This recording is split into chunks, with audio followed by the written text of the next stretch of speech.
ನನ್ನೆಲ್ಲ ಸ್ನೇಹಿತರಿಗೆ master YouTube ಚಾನಲ್ಗೆ ಸ್ವಾಗತ. ತರಗತಿಯನ್ನು ಶುರು ಮಾಡೋದಕ್ಕಿಂತ ಮುಂಚಿತವಾಗಿ ನಮ್ಮ ಮಾಸ್ತರ್ ಯೂಟ್ಯೂಬ್ ಚಾನಲ್ ಸಬ್ಸ್ಕ್ರೈಬ್ ಆಗಿ ಮತ್ತು ನಮ್ಮ ದಿನನಿತ್ಯದ ಅಪ್ಡೇಟ್ಗಳಾಗಿ ನೋಡ್ತಾ ಇರಿ. ಬನ್ನಿ ತರಗತಿ ಶುರು ಮಾಡೋಣ.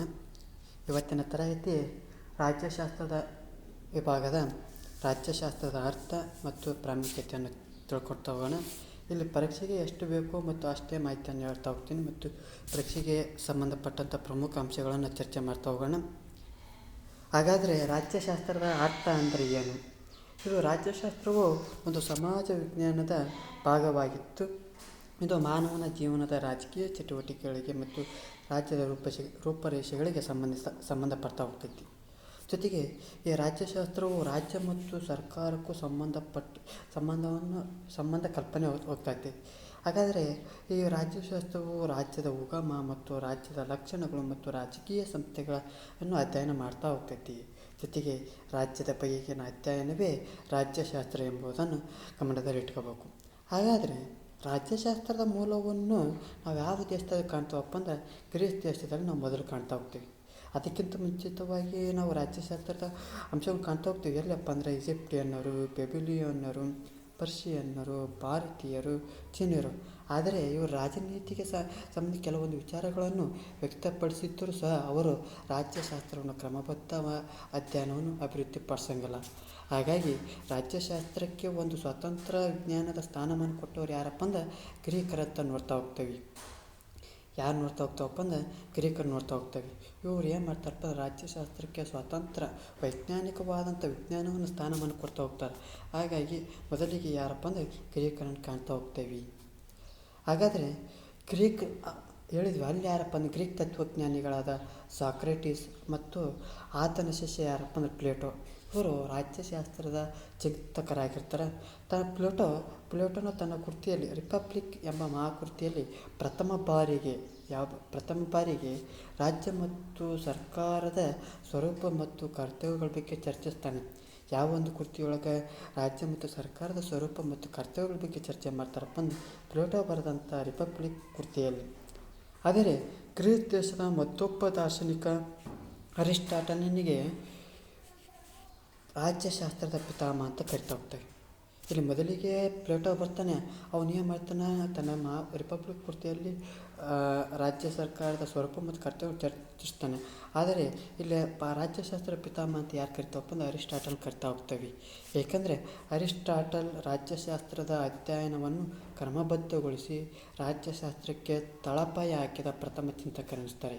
ಹಾಗಾಗಿ ಅವ್ರನ್ನ ಏನಂತ ಮಾಡ್ತಾವಪ್ಪ ಅಂದ್ರೆ ರಾಜ್ಯಶಾಸ್ತ್ರದ ಪಿತಾಮಹ ಅಂತ ಕರಿತಾ ಹೋಗ್ತೇವೆ. ಹಾಗಾದರೆ ಅರಿಸ್ಟಾಟಲ್ ರಾಜ್ಯಶಾಸ್ತ್ರವನ್ನು ಕುರಿತು ಪ್ರಪಂಚದಲ್ಲೇ ಪ್ರಥಮ ಗ್ರಂಥವಾದ ಪಾಲಿಟಿಕ್ಸ್ ಎಂಬ ಕೃತಿಯನ್ನು ರಚಿಸ್ತಾ ಹೋಗ್ತಾನೆ. ಈ ಒಂದು ಕೃತಿಯಲ್ಲಿ ರಾಜ್ಯದ ಉಗಮ, ಬೆಳವಣಿಗೆ, ಕಾರ್ಯಗಳ ಬಗ್ಗೆ ಚರ್ಚಿಸ್ತಾ ಹೋಗ್ತಾರೆ. ಜೊತೆಗೆ ನಮ್ಮ ದೇಶದಲ್ಲೂ ಕೂಡ ಕೌಟಿಲ್ಯ ಬರೆದ ಅರ್ಥಶಾಸ್ತ್ರ ಕೃತಿಯಲ್ಲೂ ರಾಜಕೀಯ ನೀತಿಯ ಬಗ್ಗೆ ಭಾಳಷ್ಟು ವಿವರಗಳಿವೆ. ನಾವಿಲ್ಲಿ ಮೊದಲು ಯಾಕಪ್ಪ ಅರಿಸ್ಟಾಟಲ್ ರಾಜ್ಯಶಾಸ್ತ್ರ ಪಿತಾಮಹ ಅಂತ ಕರಿತಪ್ಪ ಅಂದ್ರೆ ಅವನು ರಾಜ್ಯಶಾಸ್ತ್ರವನ್ನು ಕ್ರಮಬದ್ಧವಾಗಿ ಅಧ್ಯಯನ ಮಾಡ್ತಾ ಹೋಗ್ತಾನೆ. ಹಾಗಾಗಿ ಅವನನ್ನು ರಾಜ್ಯಶಾಸ್ತ್ರ ಪಿತಾಮಹ ಅಂತ ಕರಿತೀವಿ. ಅವನ ಈ ಕೃತಿ ಯಾವುದಪ್ಪ ಅಂದ್ರೆ ಪಾಲಿಟಿಕ್ಸ್ ಎಂಬುದು ಅವನ ಕೃತಿಯಾಗಿರ್ತಾನೆ. ಪ್ರಾಚೀನ ಗ್ರೀಕರು ರಾಜ್ಯದ ಸಮಸ್ತ ಚಟುವಟಿಕೆ ಅನ್ವಯಿಸಿ ಪಾಲಿಟಿಕ್ಸ್ ಅಂದ್ರೆ ಈ ಪದದ ಅರ್ಥ ಏನಪ್ಪ ರಾಜಕಾರಣ ಮಾಡ್ತಾ ಹೋಗ್ತಾರೆ. ಈ ಪಾಲಿಟಿಕ್ಸ್ ಅಂದರೆ ಅದರ ಅರ್ಥ ಏನಪ್ಪ ಅಂದ್ರೆ ನಗರ ರಾಜ್ಯ ಎಂಬುದು ಅರ್ಥವನ್ನು ಕಾಣ್ತಾ ಹೋಗ್ತೇವೆ. ಈ ಪಾಲಿಟಿಕ್ಸ್ ಎಂಬ ಪದದ ಅರ್ಥ ನಗರ ರಾಜ್ಯ ಎಂಬ ಅರ್ಥವುಳ್ಳ ಗ್ರೀಕ್ ಪದವಾದ ಪೋಲಿಸ್ ಎಂಬ ಪದದಿಂದ ಹುಟ್ಟಿ ಬರ್ತಾ ಹೋಗ್ತೈತೆ. ಗ್ರೀಕರಿಗೆ ನಗರವೇ ರಾಜ್ಯವಾಗಿತ್ತು. ನಗರ ಮತ್ತು ನಗರ ರಾಜ್ಯದ ಆಡಳಿತ ಅಧ್ಯಯನವೇ ರಾಜಕೀಯ ಆಗಿಬಿಟ್ಟಿತ್ತು. ಹಾಗಾಗಿ ನಗರ ರಾಜ್ಯದ ಆಡಳಿತ ಅಧ್ಯಯನವನ್ನು ರಾಜ್ಯಶಾಸ್ತ್ರ ಅಂತ ಕರಿತಾ ಹೋಗ್ತಾರೆ. ಹಾಗಾದರೆ ರಾಜಕಾರಣಿ ಎನ್ನುವ ಪದ ಸರ್ಕಾರವು ದಿನನಿತ್ಯ ಎದುರಿಸುವ ವಿಭಿನ್ನ ಸಮಸ್ಯೆಗಳನ್ನು ಸೂಚಿಸ್ತೈತೆ. ಇಲ್ಲಿ ರಾಜಕಾರಣ ಅಂದರೆ ಹೆಸರೇ ಸೂಚಿಸುತ್ತೆ, ಸರ್ಕಾರ ದಿನನಿತ್ಯ ಎದುರಿಸುವ ವಿಭಿನ್ನ ಸಮಸ್ಯೆಗಳನ್ನು ಸೂಚಿಸ್ತಾ ಹೋಗ್ತೈತಿ. ರಾಜ್ಯಶಾಸ್ತ್ರವು ಅಂದರೆ ಪೊಲಿಟಿಕಲ್ ಸೈನ್ಸ್. ಇದು ಏನು ಹೇಳ್ತೈತಪ್ಪ ಅಂದ್ರೆ ರಾಜ್ಯದ ಮೂಲ, ರಾಜ್ಯದ ಬೆಳವಣಿಗೆ, ಸ್ವರೂಪ, ಆಡಳಿತ ಪದ್ಧತಿ, ರಾಜ್ಯದ ಕಾರ್ಯವ್ಯಾಪ್ತಿ, ಪೌರರ ಹಕ್ಕು ಬಾಧ್ಯತೆಗಳು ಇನ್ನು ಮುಂತಾದ ಅನೇಕ ವಿಷಯಗಳನ್ನು ಕುರಿತು ಅಧ್ಯಯನ ಮಾಡ್ತಾ ಹೋಗ್ತೈತಿ. ಹಾಗಾಗಿ ರಾಜ್ಯಶಾಸ್ತ್ರವು ರಾಜ್ಯದ ಎಲ್ಲ ಆಯಾಮಗಳ ಅಧ್ಯಯನ ಮಾಡ್ತಾ ಹೋಗ್ತೈತಿ. ಹಾಗಾದರೆ ರಾಜ್ಯಶಾಸ್ತ್ರವು ರಾಜ್ಯದ ಭೂತ, ವರ್ತಮಾನ, ಭವಿಷ್ಯದ ರಾಜ್ಯಶಾಸ್ತ್ರವು ಭೂತ ವರ್ತಮಾನ ಭವಿಷ್ಯದ ರಾಜಕೀಯ ಸಂಸ್ಥೆಗಳು ಮತ್ತು ರಾಜಕೀಯ ಕಾರ್ಯಗಳು ರಾಜಕೀಯ ಸಿದ್ಧಾಂತಗಳ ಅಧ್ಯಯನ ಮಾಡ್ತಾ ಹೋಗ್ತೈತೆ. ರಾಜ್ಯಶಾಸ್ತ್ರವು ಸರ್ಕಾರ ಮತ್ತು ಮಾನವನ ರಾಜಕೀಯ ಚಟುವಟಿಕೆ ಕುರಿತು ಅಧ್ಯಯನ ಮಾಡುವ ವಿಷಯವೇ ರಾಜ್ಯಶಾಸ್ತ್ರವನ್ನು ಸಾಮಾನ್ಯವಾಗಿ ಹೇಳ್ತಾ ಹೋಗ್ತಾನೆ. ಸಾಮಾನ್ಯವಾಗಿ ರಾಜ್ಯಶಾಸ್ತ್ರ ಅಂದರೆ ಏನಪ್ಪ ಅಂದರೆ ಸರ್ಕಾರ ಮತ್ತು ರಾಜ್ಯ ಮತ್ತು ಮಾನವನ ರಾಜಕೀಯ ಚಟುವಟಿಕೆಗಳ ಕುರಿತು ಅಧ್ಯಯನ ಮಾಡುವ ವಿಷಯವನ್ನು ರಾಜ್ಯಶಾಸ್ತ್ರ ಎಂದು ಕರಿತಾ ಹೋಗ್ತಾರೆ. ಹಾಗಾದರೆ ರಾಜ್ಯಶಾಸ್ತ್ರದ ವ್ಯಾಖ್ಯಾನ ಬಗ್ಗೆ ತಿಳ್ಕೊತ ಹೋಗೋಣ. ಇಲ್ಲಿ ಗಾರ್ನರ್ ಅವರು ಹೇಳ್ತಾ ಹೋಗ್ತಾರೆ, ರಾಜ್ಯದಿಂದ ಆರಂಭವಾಗಿ ರಾಜ್ಯದೊಡನೆಯೇ ಪರಿಸಮಾಪ್ತಿಗೊಳ್ಳುವ ಅಧ್ಯಯನವೇ ರಾಜ್ಯಶಾಸ್ತ್ರ. ಇಲ್ಲಿ ಹೇಳ್ತಾ ಹೋಗ್ತಾರೆ, ರಾಜ್ಯದಿಂದ ಆರಂಭವಾಗಿ ರಾಜ್ಯದೊಡನೆ ಪರಿಸಮಾಪ್ತಿಗೊಳ್ಳುವ ಅಧ್ಯಯನವೇ ರಾಜ್ಯಶಾಸ್ತ್ರ ಅಂತ ಕರಿತಾ ಹೋಗ್ತಾರೆ. ಈ ಒಂದು ವ್ಯಾಖ್ಯೆಯನ್ನು ಕೊಟ್ಟು ಇದು ಯಾರ ವ್ಯಾಖ್ಯೆ ಅಂತಂದು ಟಿಇಟಿಯಲ್ಲಿ ಪ್ರಶ್ನೆ ಆಗಿತ್ತು.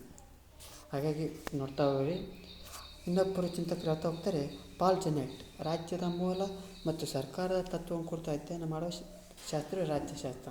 ಇಲ್ಲಿ ಪಾಲ್ ಜೆನೆಟ್ ಹೇಳ್ತಾರೆ, ರಾಜ್ಯದ ಮೂಲ ಮತ್ತು ಸರ್ಕಾರದ ತತ್ವಗಳನ್ನು ಅಧ್ಯಯನ ಮಾಡುವ ಶಾಸ್ತ್ರವನ್ನು ರಾಜ್ಯಶಾಸ್ತ್ರ ಅಂತ ಹೇಳ್ತಾ ಹೋಗ್ತಾರೆ. ರಾಜ್ಯಶಾಸ್ತ್ರ ವ್ಯಾಖ್ಯೆಗಳು ಗಾರ್ನರ್ ಒಬ್ಬರು ಬರ್ತಾರೆ, ಪಾಲ್ ಜೆನೆಟ್ ಅನ್ನೋ ಒಬ್ಬರು ಬರ್ತಾರೆ. ಗಾರ್ನರು ರಾಜ್ಯದಿಂದ ಆರಂಭವಾಗಿ ಮತ್ತು ರಾಜ್ಯದೊಡನೆ ಪರಿಸಮಾಪ್ತಿಗೊಳ್ಳುವ ಶಾಸ್ತ್ರವನ್ನು ರಾಜ್ಯಶಾಸ್ತ್ರ ಅಂತ ಹೇಳ್ತಾ ಹೋಗ್ತಾರೆ. ಪಾಲ್ ಜೆನೆಟ್ ಹೇಳ್ತಾ ಹೋಗ್ತಾರೆ, ರಾಜ್ಯದ ಮೂಲ ಮತ್ತು ಸರ್ಕಾರದ ತತ್ವಗಳನ್ನು ಅಧ್ಯಯನ ಮಾಡುವ ಶಾಸ್ತ್ರವನ್ನು ರಾಜ್ಯಶಾಸ್ತ್ರ ಅಂತ ಹೇಳ್ತಾ ಹೋಗ್ತಾರೆ. ಹಾಗಾದರೆ ರಾಜ್ಯಶಾಸ್ತ್ರದ ಪ್ರಾಮುಖ್ಯತೆ ಏನು ಅನ್ನೋದನ್ನು ನೋಡ್ತಾ ಹೋಗೋಣ. ರಾಜ್ಯಶಾಸ್ತ್ರವು ಪ್ರತಿಯೊಬ್ಬ ಮನುಷ್ಯನಿಗೆ ಅಗತ್ಯವಾದಂಥ ಅವಶ್ಯಕವಾಗಿ, ಯಾಕೆಂದರೆ ರಾಜ್ಯವೊಂದರ ಅಭಿವೃದ್ಧಿ ಮತ್ತು ಪ್ರಗತಿ, ಅಲ್ಲಿನ ಜನಗಳ ಆಲೋಚನೆ ಮತ್ತು ಜ್ಞಾನ, ರಾಜಕೀಯದ ತೊಡಗಿಸಿಕೊಳ್ಳುವುದು ಇದರ ಅವಲಂಬಿತವಾಗಿರ್ತವೆ. ಹಾಗಾದರೆ ಈ ರಾಜ್ಯಶಾಸ್ತ್ರ ಏನೇನು ಪ್ರಾಮುಖ್ಯತೆಯನ್ನು ಒಳಗೊಂಡಿದೆ, ಏನು ರಾಜ್ಯಶಾಸ್ತ್ರದಿಂದ ನಮಗೇನು ಉಪಯೋಗ ಅನ್ನೋದನ್ನು ನೋಡ್ತಾ ಹೋಗೋದು. ಆದರೆ ರಾಜ್ಯಶಾಸ್ತ್ರವು ರಾಜ್ಯವೊಂದರ ಉಗಮ ಮತ್ತು ಬೆಳವಣಿಗೆಯನ್ನು ಅರ್ಥ ಮಾಡಿಕೊಳ್ಳಲು ಸಹಾಯ ಮಾಡ್ತಾ ಹೋಗ್ತೈತಿ.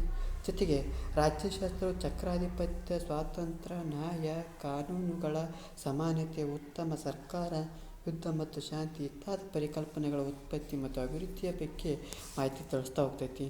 ಮತ್ತು ರಾಜ್ಯಶಾಸ್ತ್ರವು ರಾಜ್ಯ ಮತ್ತು ಕೇಂದ್ರ ಸರ್ಕಾರಗಳ ರಚನೆ ಮತ್ತು ಕಾರ್ಯಗಳ ಬಗ್ಗೆ ತಿಳಿಸ್ತಾ ಹೋಗ್ತದೆ. ಅಂದರೆ ರಾಜ್ಯಶಾಸ್ತ್ರವು ಕೇಂದ್ರ ಮತ್ತು ರಾಜ್ಯ ಸರ್ಕಾರಗಳು ಯಾವ ರೀತಿ ರಚನೆಯನ್ನು ಒಳಗೊಂಡಿದೆ ಮತ್ತು ಆಡಳಿತ ಪದ್ಧತಿ ಯಾವ ರೀತಿ ನಡೆಸ್ತೈತಿ ಮತ್ತು ರಾಜ್ಯ ಯಾವ ರೀತಿ ಉಗಮಕೈತಿ ಮತ್ತು ಯಾವ ರೀತಿ ಬೆಳವಣಿಗೆ ಆಕೈತಿ ಮತ್ತು ಯಾವ ರೀತಿ ಅಭಿವೃದ್ಧಿ ಮಾಡಬೇಕು ಅನ್ನೋದನ್ನು ರಾಜ್ಯಶಾಸ್ತ್ರವು ತಿಳಿಸ್ಕೊಡ್ತಾ ಹೋಗ್ತೈತಿ. ಮತ್ತು ರಾಜ್ಯಶಾಸ್ತ್ರವು ಸರ್ಕಾರದ ಭೂತ ವರ್ತಮಾನ ಭವಿಷ್ಯ ಚಟುವಟಿಕೆ ಯೋಜನೆ ಸಹಕರಿಸುವ ಜೊತೆಗೆ ಆಧುನಿಕ ಕಲ್ಯಾಣ ರಾಜ್ಯ ಸ್ಥಾಪನೆ ಸಹಾಯಕ ಮಾಡ್ತಾ ಹೋಗ್ತೈತೆ. ಅಂದರೆ ರಾಜ್ಯಶಾಸ್ತ್ರವು ಭೂತ ಕಾಲ ಮತ್ತು ವರ್ತಮಾನ ಕಾಲ ಮತ್ತು ಭವಿಷ್ಯದ ಕಾಲ. ಅಂದರೆ ರಾಜ್ಯಶಾಸ್ತ್ರವು ಈ ರಾಜ್ಯವು ಮುಂದಿನ ವರ್ಷಗಳಲ್ಲಿ ಮತ್ತು ಹೋದ ವರ್ಷದಲ್ಲಿ ಮತ್ತು ಇವತ್ತಿನ ಪ್ರಸ್ತುತ ವರ್ಷದಲ್ಲಿ ಈ ರೀತಿ ಅಭಿವೃದ್ಧಿ ಆಗಲಿದೆ, ಈ ರೀತಿ ನಷ್ಟ ಆಗಲಿದೆ ಎಂಬುದನ್ನು ಮುಂಚಿತವಾಗಿ ತಿಳಿಸ್ಕೊಡ್ತಾ ಹೋಗ್ತೈತಿ. ಜೊತೆಗೆ ಆಧುನಿಕ ಕಲ್ಯಾಣ ರಾಜ್ಯಗಳ ಸ್ಥಾಪನೆಗೆ ಇದು ಸಹಾಯ ಮಾಡ್ತಾ ಹೋಗ್ತೈತಿ. ರಾಜ್ಯಶಾಸ್ತ್ರವು ರಾಜ್ಯದ ಸಂವಿಧಾನ, ಕಾನೂನಿನ ಬಗ್ಗೆ ಜ್ಞಾನವನ್ನು ತಿಳಿಸ್ತಾ ಹೋಗ್ತೈತಿ. ರಾಜ್ಯಶಾಸ್ತ್ರವು ಏನು ಮಾಡ್ತಪ್ಪ ಅಂದ್ರೆ ರಾಜ್ಯದ ಸಂವಿಧಾನದ ಬಗ್ಗೆ ತಿಳಿಸ್ತಾ ಹೋಗ್ತೈತಿ, ಕಾನೂನುಗಳ ಬಗ್ಗೆ ತಿಳಿಸ್ತಾ ಹೋಗ್ತೈತಿ. ರಾಜ್ಯಶಾಸ್ತ್ರವು ಸರ್ಕಾರದ ಅಂಗಗಳಾದ ಶಾಸಕಾಂಗ, ಕಾರ್ಯಾಂಗ, ನ್ಯಾಯಾಂಗಗಳ ರಚನೆ ಮತ್ತು ಕಾರ್ಯಗಳ ಬಗ್ಗೆ ತಿಳಿಸ್ತಾ ಹೋಗ್ತೈತಿ. ಇಲ್ಲಿ ಹೇಳ್ತಾ ಹೋಗ್ತಾರೆ, ನಾಗಲಿ ಕೇಳಿದೆ ರಾಜ್ಯಶಾಸ್ತ್ರ ಮತ್ತು ರಾಜ್ಯ ಸರ್ಕಾರಗಳ ರಚನೆ, ಅದರಂತೆ ಕೂಡ ಸರ್ಕಾರದ ಅಂಗಗಳಾದ ಶಾಸಕಾಂಗ, ಕಾರ್ಯಾಂಗ, ನ್ಯಾಯಾಂಗಗಳ ರಚನೆ ಮತ್ತು ಕಾರ್ಯಗಳ ಬಗ್ಗೆ ತಿಳಿಸ್ತಾ ಹೋಗ್ತೈತಿ. ರಾಜ್ಯಶಾಸ್ತ್ರವು ಸಾಮಾನ್ಯ ಜನರಲ್ಲಿ ರಾಜಕೀಯ ಪ್ರಜ್ಞೆಯನ್ನು ಮೂಡಿಸ್ತಾ ಹೋಗ್ತೈತಿ. ಇಲ್ಲಿ ವೆರಿ ಮುಖ್ಯವಾದ ಪಾಯಿಂಟ್ ಏನಪ್ಪ ಅಂದರೆ ಸಾಮಾನ್ಯ ಜನರಲ್ಲಿ ರಾಜಕೀಯ ಪ್ರಜ್ಞೆ ಮೂಡಿಸ್ತಾ ಹೋಗ್ತೈತಿ. ರಾಜ್ಯಶಾಸ್ತ್ರ ಜ್ಞಾನವು ನಾಯಕರು ಮತ್ತು ಸಮಾಜ ಸೇವಕರುಗಳ ಜನರ ಸಮಸ್ಯೆಗಳು ತಿಳಿದ ಪರಿಣಾಮಕಾರಿಯಾದ ಪರಿಹಾರ ಕ್ರಮಗಳನ್ನು ತಿಳಿಯಲು ಸಹಾಯಕ ಮಾಡ್ತಾ ಹೋಗ್ತೈತಿ.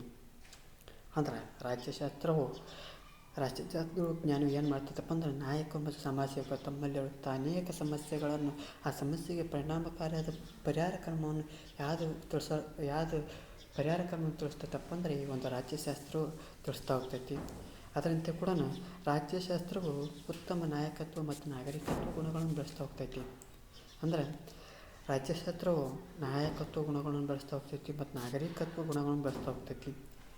ಮತ್ತು ರಾಜ್ಯಶಾಸ್ತ್ರವು ರಾಜಕೀಯ ಸಂಸ್ಥೆಗಳಾದಂಥ ರಾಜಕೀಯ ಪಕ್ಷಗಳು, ಒಕ್ಕೂಟ ವ್ಯವಸ್ಥೆ, ಸ್ಥಳೀಯ ಸಂಸ್ಥೆಗಳು ಇತ್ಯಾದಿ ಅಂಶಗಳನ್ನು ತಿಳಿಯಲು ಸಹಾಯ ಮಾಡ್ತಾ ಹೋಗ್ತೈತಿ. ರಾಜ್ಯಶಾಸ್ತ್ರ ಕೇವಲ ನಾಯಕತ್ವ ಬೆಳೆಸೋದಲ್ಲದೆ ಮತ್ತು ಸಮಸ್ಯೆಗಳನ್ನು ಬೆಳೆಸೋದಲ್ಲದೆ ಮತ್ತು ಸರ್ಕಾರ ಬಗ್ಗೆ ಕ ಜ್ಞಾನವನ್ನು ನೀಡೋದು ಅಲ್ಲದೆ ಸ್ಥಳೀಯ ರಾಜಕೀಯ ಸಂಸ್ಥೆಗಳು ಯಾವಪ್ಪ ಅಂದ್ರೆ ರಾಜಕೀಯ ಸಂಸ್ಥೆಗಳು ಯಾವಪ್ಪ ಅಂದ್ರೆ ರಾಜಕೀಯ ಪಕ್ಷಗಳು ಒಕ್ಕೂಟ ವ್ಯವಸ್ಥೆ ಸ್ಥಳೀಯ ಸಂಸ್ಥೆಗಳ ಬಗ್ಗೆ ಮಾಹಿತಿಯನ್ನು ತಿಳಿಸ್ತಾ ಹೋಗ್ತೈತಿ. ಮತ್ತು ಜನರು ಸಕ್ರಿಯವಾಗಿ ರಾಜಕೀಯದಲ್ಲಿ ತೊಡಗಿಸಿಕೊಳ್ಳಲು ಪೂರಕವಾಗುವ ತತ್ವ ಮತ್ತು ನೀತಿಗಳನ್ನು ಪ್ರೋತ್ಸಾಹಿಸಲು ರಾಜ್ಯಶಾಸ್ತ್ರ ನೆರವಾಗ್ತೈತಿ. ಮತ್ತು ರಾಜ್ಯಶಾಸ್ತ್ರವು ಅಂತಾರಾಷ್ಟ್ರೀಯ ಸಂಬಂಧಗಳ ಬಗ್ಗೆ ಜ್ಞಾನವನ್ನು ತಿಳಿಸ್ತಾ ಹೋಗ್ತೈತಿ. ಅಂದರೆ ರಾಜ್ಯಶಾಸ್ತ್ರವು ದೇಶ ವಿದೇಶಗಳ ನಡುವಿನ ಶಾಂತಿ ಮತ್ತು ಸಹಕಾರದ ಮಹತ್ವವನ್ನು ತಿಳಿಸ್ತಾ ಹೋಗ್ತೈತಿ. ಇಲ್ಲಿವರೆಗೂ ನಾವೇನು ತಿಳಿದುಕೊಂಡಪ್ಪ ಅಂದ್ರೆ ರಾಜ್ಯಶಾಸ್ತ್ರದ ಅರ್ಥ, ರಾಜ್ಯಶಾಸ್ತ್ರದ ಉಗಮ, ರಾಜ್ಯಶಾಸ್ತ್ರದ ಪಿತಾಮಹ ಮತ್ತು ರಾಜ್ಯಶಾಸ್ತ್ರದ ವ್ಯಾಖ್ಯೆಗಳು ಮತ್ತು ರಾಜ್ಯಶಾಸ್ತ್ರದ ಪ್ರಾಮುಖ್ಯತೆಯನ್ನು ತಿಳಿಸಿಕೊಂಡ್ವಿ. ಈ ರಾಜ್ಯಶಾಸ್ತ್ರದ ಅರ್ಥ ಮತ್ತು ಪ್ರಾಮುಖ್ಯತೆಯನ್ನು ನೋಡಿದ್ವಿ. ಮತ್ತು ಈ ಪಾಠಕ್ಕೆ ಸಂಬಂಧಪಟ್ಟಂತೆ ಕೆಲವೊಂದು ಪ್ರಶ್ನೆಗಳಿಗೆ ಉತ್ತರಿಸೋಣ. ಪಾಲಿಟಿಕ್ಸ್ ಎಂಬ ಪದವು ಡ್ಯಾಶ್ ಎಂಬ ಗ್ರೀಕ್ ಪದದಿಂದ ಬಂದಿದೆ. ಅಂದ್ರೆ ಪೊಲೀಸ್ ಯಾವ ಪದದಿಂದ ಬಂದಿದೆ ಅಂದರೆ ಪೊಲೀಸ್ ಎಂಬ ಪದದಿಂದ ಬಂದಿದೆ. ರಿಪಬ್ಲಿಕ್ ಗ್ರಂಥದ ಕರ್ತೃ ಯಾರು? ಪ್ಲೇಟೋ. ರಿಪಬ್ಲಿಕ್ ಗ್ರಂಥದ ಕರ್ತೃ ಯಾರು? ಪ್ಲೇಟೋ. ಅರಿಸ್ಟಾಟಲ್ ರಾಜ್ಯಶಾಸ್ತ್ರ ಕುರಿತು ರಚಿಸಿದ ಕೃತಿ ಯಾವುದು? ಅರಿಸ್ಟಾಟಲ್ ರಾಜ್ಯಶಾಸ್ತ್ರ ಕುರಿತು ರಚಿಸಿದ ಕೃತಿ ಯಾವುದು ಅಂದರೆ ಪಾಲಿಟಿಕ್ಸ್. ಪಾಲಿಟಿಕ್ಸ್ ಕೃತಿ.